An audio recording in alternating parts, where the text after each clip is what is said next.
thanks for joining me today. I've got a quick card I'd like to show you, just using some scraps of marbled paper that I'd made previously. And this you can see on my video on how to marble paper.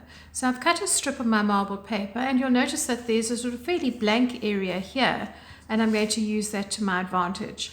I've got 160 grams white card, which I'm going to use as landscape format, and I have prepared my card by putting double-sided tape at the back so that it can stick down nicely. You could use just a normal glue if you wanted to, like a dry glue stick, that would also work.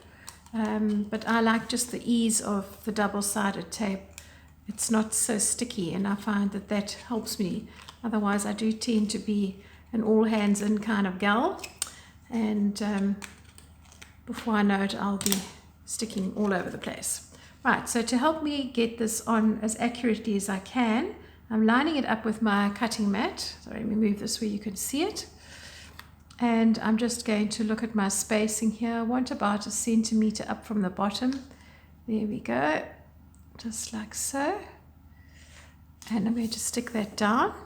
And what I've done is taken a slightly different color piece of handmade paper that I have, sort of rusty color, stuck some white card on it, and then these are just peel off stickers that I've popped onto there.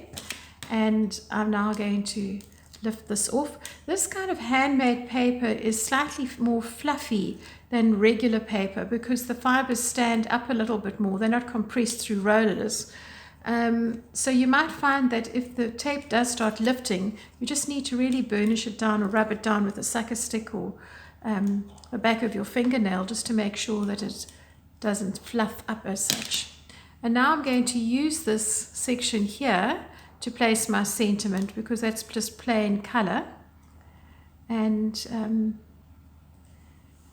there we go, a very, very simple card to make in no time at all. And I'm very happy with that. I've used a lovely background which I think is interesting, it's different, and I hope that you enjoy that. Okay, join me for the next video coming up soon. Bye.